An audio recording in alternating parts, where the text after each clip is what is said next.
ఈ మార్గశిర మాసంలో ధనుర్మాసం 16వ తారీఖు నుంచి మొదలైంది. ఈ ఈ ధనుర్మాసంలో ఈ తిరుప్పావై యొక్క 30 పాసురాలను పఠించడం ఎంతో విశిష్టతను కలిగి ఉంటుంది. మంచిది.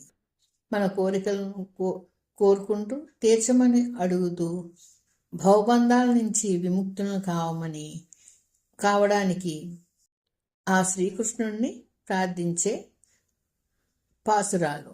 మన కోరికలు ఏ విధమైనవైతే అవి తీర్చమని అడగడానికి ఈ ధనుర్మాసం చాలా ప్రాముఖ్యతను కలిగి ఉంది. ఈ పాసురాలు తిరుప్పావైలోని పాసురాలు 2వ పాసురం యొక్క అర్థం. భూలోకంలోని గోకులంలో పుట్టిన భాగ్యవతులారా, మనం చేయబోయే వ్రతానికి ముఖ్యంగా ఆచరించవలసిన కృత్యములు వినుడు. శ్రీమన్నారాయణుని పాదారవిందాలను కీర్తిస్తాము.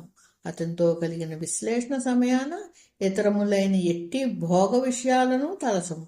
పాలను త్రాగము, కన్నుల కాటుక ఉంచము, నీతిని భుజింపము, సిగలోపోలను దాల్చము అనగా శాస్త్ర విరుద్ధములైన ఎట్టి పనులను చేయము. ఒకరిపై చాడీలను చెప్పము. సత్ప్రవర్తను కలిగి చేతుము.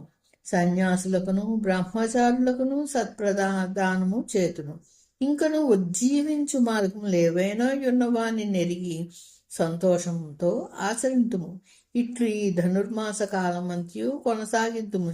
ఇదియే మన వ్రతం యొక్క విధానం అని తెలిపాను. ఇది ఈ పాసురం యొక్క భావం.